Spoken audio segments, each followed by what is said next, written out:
तारीख 26 जुलाई साल 2025। गुरुग्राम के ढूंढाहेड़ा गांव का रहने वाला विक्रम हर दिन की तरह अपने काम पर निकला।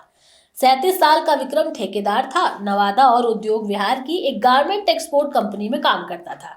रोज की तरह वो काम पर गया, लेकिन क्या पता था कि वो घर नहीं लौटेगा। विक्रम के लापता हुए 3 दिन बीते। तलाशी हुई, फोन मिलाए गए, दोस्तों से पूछा गया, लेकिन विक्रम का कुछ पता नहीं चला। 28 जुलाई को आखिरकार पत्नी सोनी देवी ने गुमशुदगी की रिपोर्ट दर्ज कराई, लेकिन परिवार ने तभी कुछ अजीब महसूस किया। शायद लगता है परिवार वालों को उसकी पत्नी पर शक था, या फिर यूं कहें कि पत्नी ही उसके गायब होने की जिम्मेदार थी। परत दर परत सारे राज खोलेंगे, इस केस की सच्चाई जानेंगे। नमस्कार, आप देख रहे हैं न्यूज टाइम में, आपके साथ तनु चतुर्वेदी। चलिए इस खबर को विस्तार से समझते हैं। विक्रम के परिवार को सोनी का ठंडा और अनभावुक व्यवहार खटकने लगा। शक गहराया और दबाव पड़ा तो सोनी का चेहरा ढीला पड़ा। उसने पड़ोसी रविंद्र का नाम लिया, लेकिन बात को भटकाते हुए कहा कि रविंद्र उसे सोशल मीडिया पर बदनाम करने और झूठे आरोप लगाने की धमकी देता है। सोनी की बात सुनकर पुलिस ने तुरंत रविंद्र को हिरासत में लिया।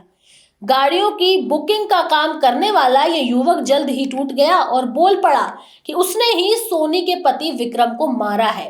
रविंद्र ने कबूल किया कि उसका और सोनी का अवैध संबंध था। विक्रम इस रिश्ते की राह में रोड़ा बन रहा था। दोनों ने मिलकर उसे रास्ते से हटाने की योजना बनाई, और ये कोई अचानक उठाया गया कदम नहीं था। ये एक फिल्म प्रेरित हत्या थी। आप लोगों को अब रविंद्र का बयान सुनकर हैरानी होगी, जिसमें उसने ये बताया कि हत्या से पहले वो और सोनी ने कई बार फिल्म दृश्यम और क्राइम पेट्रोल के एपिसोड देखे थे। वो अपराध छुपाने के तरीके, सबूत मिटाना, सब कुछ स्टडी कर रहे थे, जैसे कोई कोर्स कर रहे हो। और ये काम रविंद्र ने खुद नहीं किया, उसके साथ उसके दोस्त मनीष, फरियाद और एक और दोस्त शामिल था। शव को ठिकाने लगाने की प्लानिंग पहले से थी। रविंद्र के चाचा संतरपाल ने मोहम्मदपुर की एविल सोसाइटी के पास 3 फीट गहरा गड्ढा खोद रखा था। वहीं विक्रम को दफना दिया गया, लेकिन एक गलती ने इस खौफनाक साजिश का पर्दाफाश कर दिया। दरअसल विक्रम और सोनी की बेटी ने रविंद्र के फोन में अपनी मां के साथ बने अश्लील वीडियो देख लिए।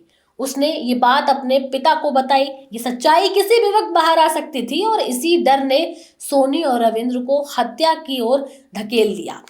28 जुलाई को गुमशुदगी की रिपोर्ट लिखाने के बाद जब दोनों को लगा कि पुलिस कड़ी जांच कर सकती है, तो सोनी ने 31 जुलाई को रविंद्र पर ही झूठा रेप केस दर्ज कर दिया, ताकि शक की दिशा दूसरी तरफ मुड़ जाए।